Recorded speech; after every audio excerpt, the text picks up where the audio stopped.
Welcome to the Meal Planner Pro recipe plugin, a professional grade recipe plugin for food bloggers. In this video, I'm going to discuss how to use the plugin to add a recipe to one of your posts. So here I am at the WordPress dashboard. I'm going to hover over posts and I'm going to click Add New. For convenience in this tutorial, I have my recipe already written up in a text document. This isn't necessary, but it could make things easier for you as well. I also have a picture of the recipe saved on my desktop. So I'm going to start by copying the title of the recipe and putting it into the WordPress post. I'm also going to add an image of the recipe at the top.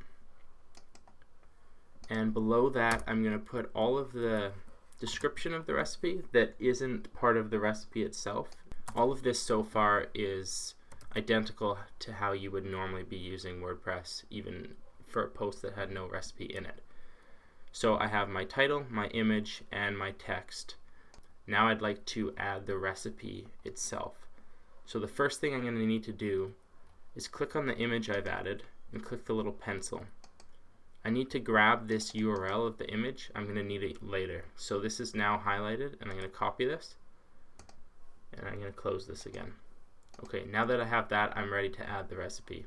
I'm going to scroll down to the bottom and place my cursor where I want the recipe to appear.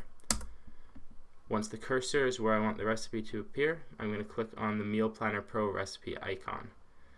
That is now going to come up. It autofills the recipe title based on your post title. If you need to change this though, you can do that.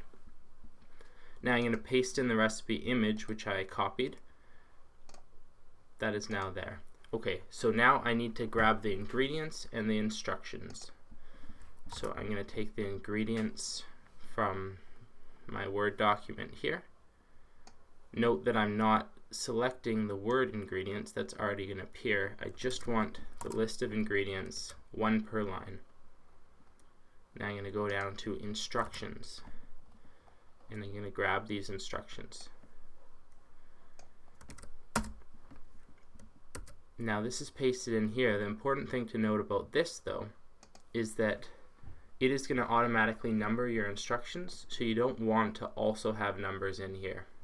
So I'm going to get rid of that, and I'm going to get rid of this, and I'm just going to have one set of instructions per new line.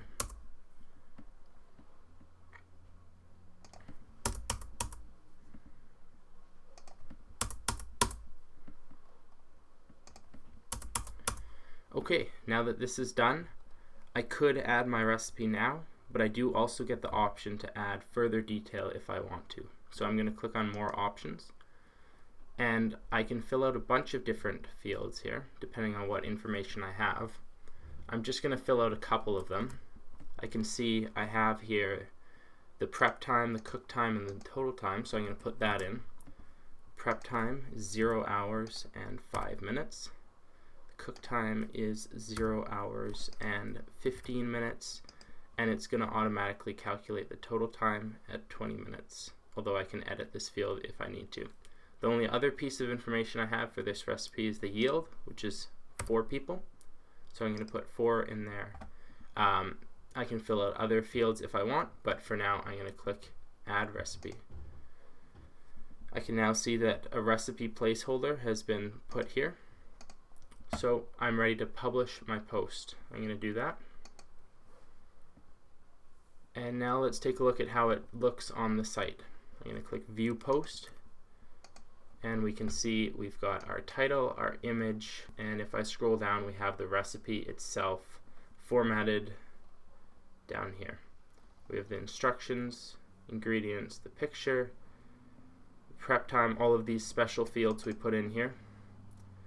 And we also get the ability to use the save button and the print button. It's formatted for SEO, as well as a host of other features and benefits I'll be talking about more in the next video.